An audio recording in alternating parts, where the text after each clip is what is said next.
Dans l'univers, il existe 3 différents types de transferts thermiques. Premièrement, nous avons la conduction, puis la convection et enfin les radiations.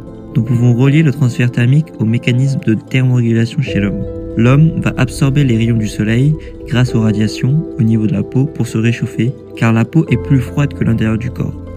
Les animaux aussi ont des mécanismes pour survivre face aux conditions extérieures. Il existe 2 catégories d'animaux. Les endothermes, qui sont les animaux dits à sang chaud, qui maintiennent une température corporelle constante indépendamment de l'environnement, comme grâce à la fourrure.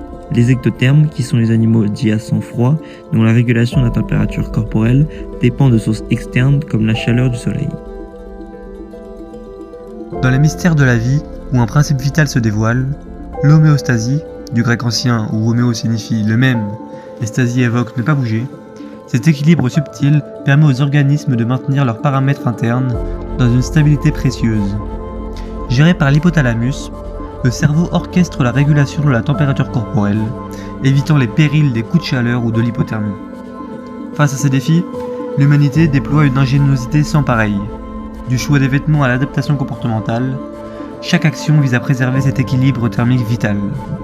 Ces stratégies, fruits de millénaires d'expérience, révèlent l'extraordinaire capacité de l'homme à s'adapter aux rigueurs de la nature, perpétuant ainsi la danse subtile de l'homéostasie dans l'écosystème de la vie sur Terre. De plus, la régulation thermique du corps repose sur 2 mécanismes clés, la vasodilatation et la vasoconstriction des vaisseaux sanguins.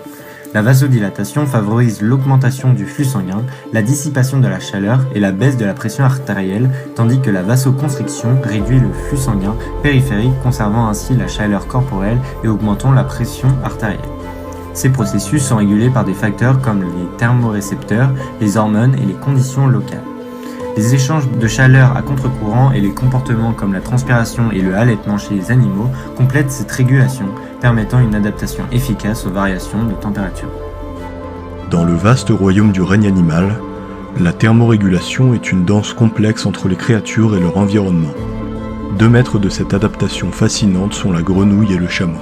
Bien que ces 2 espèces semblent venir de 2 mondes différents, leur capacité à maintenir leur température corporelle dans des conditions extrêmes est un exemple frappant de l'évolution à l'œuvre. Ainsi, à travers les histoires fascinantes de créatures telles que la grenouille et le chameau, nous découvrons la symphonie complexe de la thermorégulation dans le règne animal.